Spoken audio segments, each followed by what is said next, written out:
Most welcome my friend. आज हम उसी टॉपिक को कंटिन्यू करते हैं। कल जो हमने एंटी मलेरियल एक्टिविटीज़ देखा था हाइड्रोक्सीक्लोरोक्विन या क्लोरोक्विन्स के बारे में, आज हम एंटी वायरल एक्टिविटीज़ के डिटेल्स में देखेंगे। इसका मोड ऑफ एक्शन या मैकेनिज्म्स क्या है।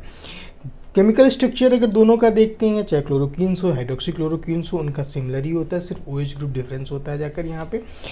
तो इनमें हम आज यहाँ पर चाहे एक ही ड्रग्स को लेंगे, वो अपने पिक्चर्स में जो दिखाएंगे, तो चाहे क्लोरोक्विन मान के चलो, चाहे हाइड्रोक्सीक्लोरोक्विन, उसी तरीके से। और बेसिक नेचर होता है इन लोगों का, इसलिए अल्कलाइन बोलेंगे वहाँ पे स्टडी को।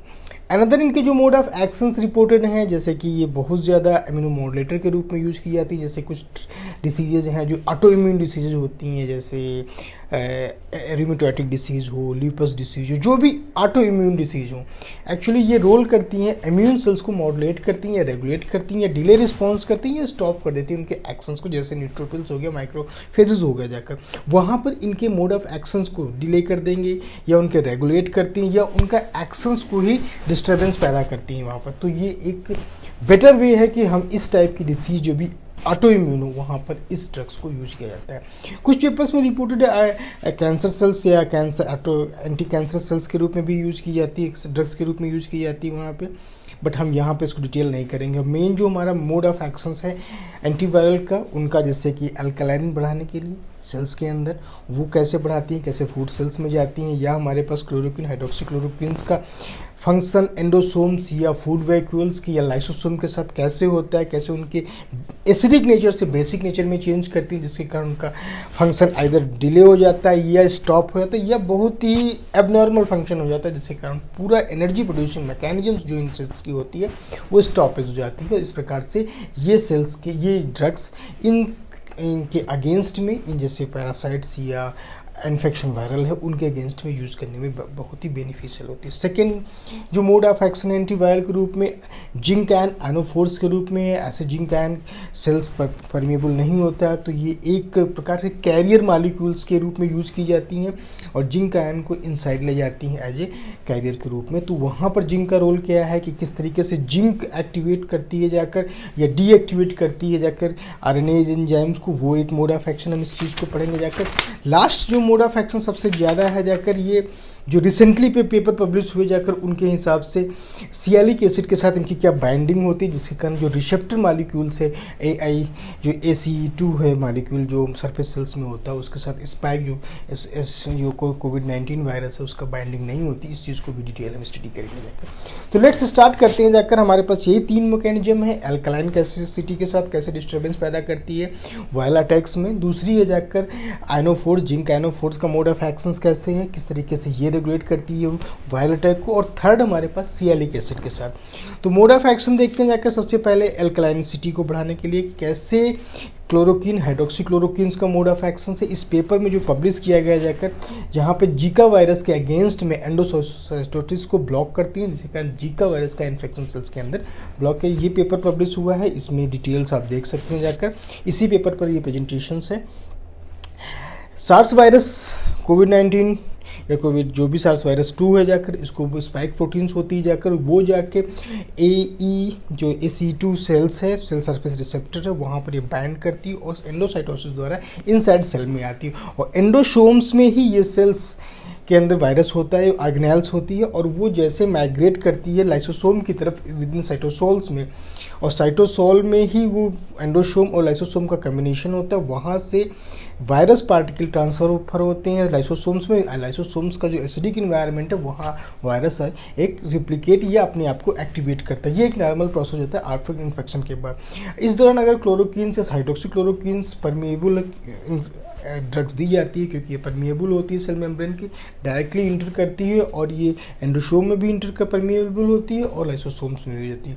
इन दोनों सेल्स में जाके ये डायरेक्टली उनके pH लेवल को इंक्रीज करती है, जिससे कारण जो इनका एसिडिक से बेसिक नेचर में होने से इन सेल्स का, इन कोशिकाओं का अपने आप में ही मोड ऑफ एक्शंस, जो इनका रिएक्शंस टाइम जो भी एक्टिवेटिंग चीज़ें हैं वो डिस्टर्ब होती हैं, फंक्शन उनका डिले होता है। इस प्रकार से जो वायरस तो ये मॉलिक्यूल्स जैसे ही हमारे परमेबल करता है लाइसोसोम से, उसका भी पीएच बढ़ाता है, उसकी जिससे कारण अल्कलाइनिसिटी बढ़ जाती है और फंक्शन ऑफ लाइसोसोम का डिक्रीज कर जाता है। सेकेंड स्टेप एक और करता है, जो इनका चैनल है V88 चैनल, उसे भी ये ब्लॉक कर देता है ताकि बाहर से हाइड्रोजन आयन का इनसाइड परमिशन ना हो, ताकि जो पीएच लेवल है जो बढ़ गया वो डिक्रीज करके एसिडिक ना हो जाए नॉर्मली। तो ये दो स्टेप में ब्लॉक करके पूरा फंक्शन ऑफ लाइसोसोम्स का ब्लॉक कर देता है। तो वायरस अगर इंटर कर गया है इनसाइड द लाइसोसोम्स तो उसकी एक्टिविटी या रिएक्टिवेशन नहीं हो पाता और वहीं पर स्टॉप हो जाता है।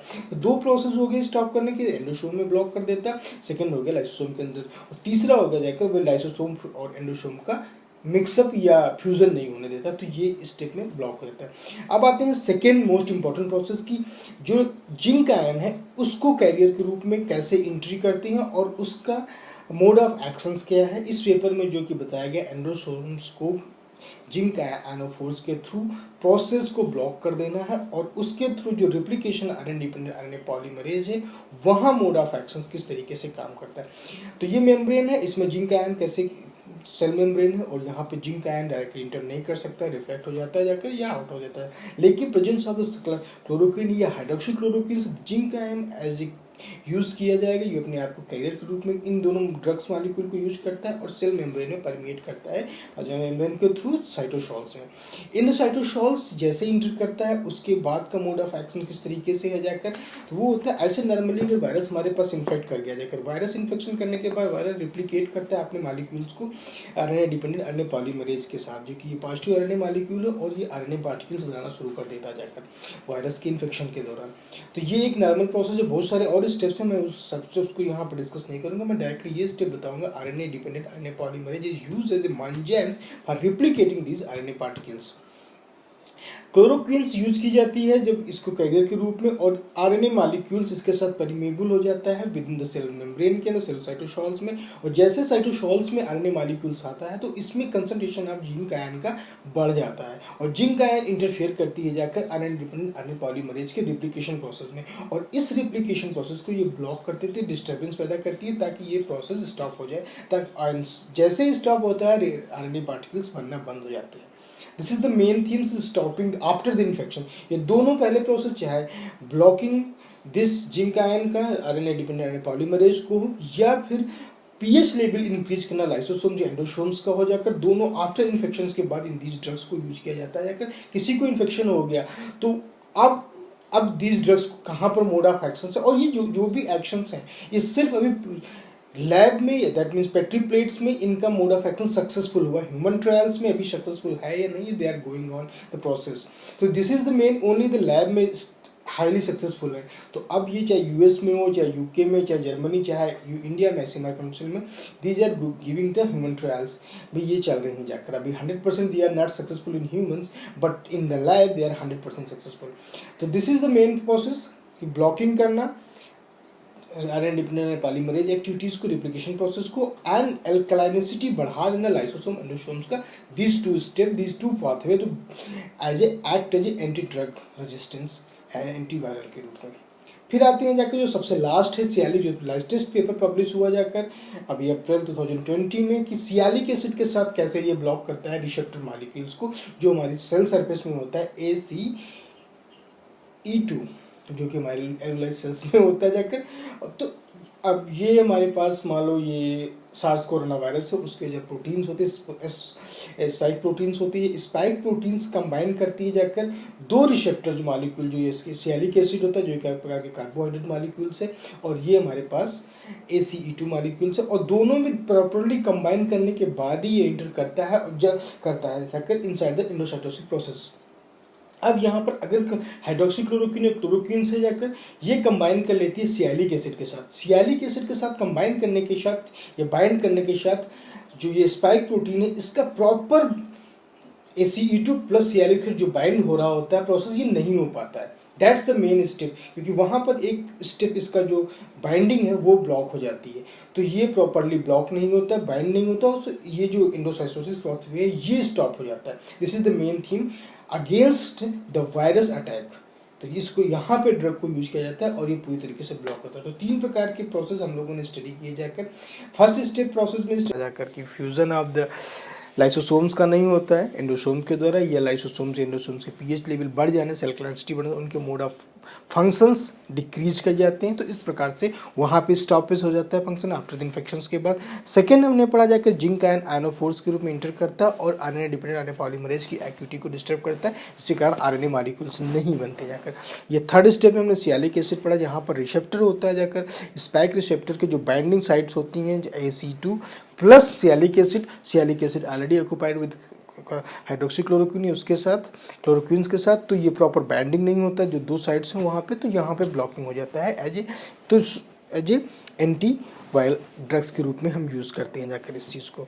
सेकेंड चीज़, ये सारी चीज़ें भी जो सक्सेसफुल पेपर्स रिपोर्टेड हैं ये सिर्फ लैब में रिपोर्टेड हैं। In vitro culture they are very successful, human trials are going on. अब इनका आने वाले रिजल्ट्स ये बताएंगे कि ये आर सक्सेसफुल ह्यूमन में है या नहीं, क्योंकि लैब में तो 100% सक्सेसफुल है, but it is not still we are clear human में कितने लेवल का इनका सक्सेसफुल रेट है जाकर। So coming days it will be merits competition. So one of the most important things कि हमारे पास जो भी अभी प्रेजेंट डाटाज में हमने जो बना रहे हैं ये बेस्ड ऑन द रिसर्च पर है, रिसर्च पेपर्स पर, आर्टिकल्स पे। ये जितने भी रिसर्च आर्टिकल्स मैंने अभी बताए इनको मैं अपने लिंक्स में दूंगा, वहाँ से आप इनको पा सकते हैं डिटेल्स में। You go for their. तो अगले वीडियो में आप लोगों में स्टडीज़ में भी possibility we will go for the virus, जिसका पूरा मोड ऑफ एक्शन हमारी लंग सेल्स में एल्वेलाई में कहाँ पे अटैक करता है, किस तरीके से इसका मैकेनिज्म से, I will go make for that video. Thank you so much for watching this video. We will soon meet. Thank you so much.